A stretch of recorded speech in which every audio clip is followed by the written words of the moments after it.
Izay indrindra kosa no iampitatsika ao anatin'ny vaovao samihafa teny Betongolo teny. Nihotsaka ny rindrim-bato iray tetsy Ambohitrakely eo ampitan'ny borigadin'ny zandarimariam-pirenena Betongolo.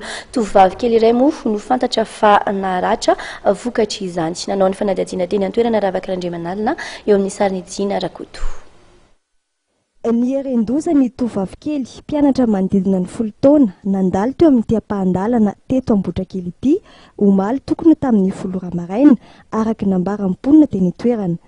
Tamin'ny fotoana nandalovan'ilay mpianatra no nihotsaka ity rindrim-bato teto toerana ity ary tamin'ny fotoana ihany koa no nandalovan'ny fiarakaretsaka iray izay noho ny aterana dia nandeha mafy ka nandony ilay zazavavy. Naratra ary netana aingana tany amin'ny hopitaly moa ilay tovovavy kely.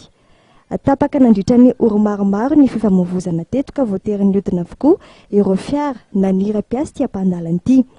Raha ny fanazavana, rindrim-bato vao avy namboarina ity nihotsaka ity ary vao tamin'ny herintaona no nihotsaka ity rindrim-bato ity.